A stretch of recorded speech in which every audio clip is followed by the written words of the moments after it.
บ่ได้เฮ็ดคลิปกับเขาโดนแล้วมามื้อนี้ทุกคนสิพาทุกคนมาเฮ็ดตำแจ่วมีเรื่องมาเล่าสู่ฟังโอ้ยหลังจากเขาวงการแบบว่าลงคลิปร้านมันก็เริ่มหลายแต่เป็นทางบ้านฟ้าเด้อจนบ่มีเวลาสิมาถ่ายคลิปลงบ้านเด้มื้อนี้มีเวลาประมาณ20นาทีเพราะว่าเฮาตำแจ่วกะปิแซ่บเขาก็เลยให้เฮาตำแจ่วกะปิเป็นเมนูที่ถนัดก็ว่าได้เนาะทุกคนเนาะเพราะว่าข่อยตำแซ่บบ่ได้เฮ็ดคลิปภาคเสียงนี่โดนแล้วเนาะทุกคนเนาะเพราะว่าบ่ค่อยมีเวลางานตั้งแต่ตื่นแต่นอนอาบน้ำอาบทาแล้วก็มีตั้งแต่เขางานเลยจนค่ำคือจนเที่ยบันส้มบันซี่แล้วก็จนดึกจนดื่นบ่มีเวลาสิมาตัดคลิปให้ทุกคนเบิ่งเลยบ่ว่าแต่เวลาตัดคลิปดอกเวลาถ่ายคลิปก็ยังบ่มีช่วงนี้ถ่ายคลิปแบบเรียวๆเลยก็มีตั้งแต่ว่าถ่ายยามใดก็แม่นลงเลยบ่ค่อยได้มาตัดคลิปอีหยังแล้วสิมาเว้าเรื่องบ่ตรงปกเด้อทุกคนเด้อตอนนี้เขาก็ใส่กล่องแอปข่อยยอมรับเลยว่าข่อยบ่ตรงปกความลับข่อยเปิดเผยย้อนข่อยเฮ็ดคลิปอยู่ร้านมันนี่แหละทุกคนปกติเฮาเฮ็ดคลิปคนที่เห็นคลิปหันเขาจะบ่เห็นตัวจริงแต่ว่ามาวงการร้านมันและเฮาลงคลิปเกี่ยวกับร้านมัน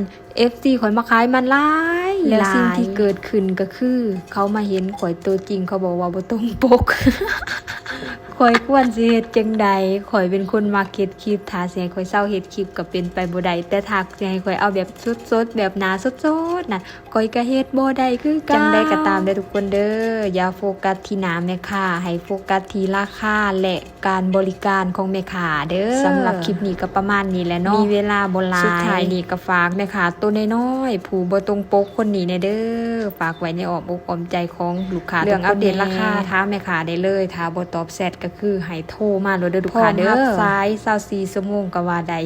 แต่ว่าอย่าโทรยามนอนเด้อข่อยสิบ่รับสายเด้อเพราะว่าข่อยปิดเสียงคลิปก็คือว่ายาวเนาะมักตำแจ่วกะปิคือกันแน่บอกสูตรได้เด้อสูตรใดแซ่บเมนูตำแจ่วกะปินี่กินกับปลาทูเด้อมื้อนี้เฮียคิดอยากเนาะก็เลยว่าจัดให้เพิ่นเสียดายแต่บ่มีหน่อไม้เนาะยามนี้ก็บ่ค่อยมีหน่อไม้นี่ก็สิมีตั้งแต่คลิปเกี่ยวกับแบบร้านมันน่ะ FC มาขายมันให้ไผก็ว่าบ่ตรงปกแม่นเจ้าอยู่บ่แม่นคนเดียวกันจ้าอาจจะบ่งามแต่ว่าใจดีเด้อตำกะปิของเฮาก็เสร็จสิ้นเป็นทีเรียบร้อยโอ้ยจักก็สิหาคำใดมาเว้าคลิปก็ยาว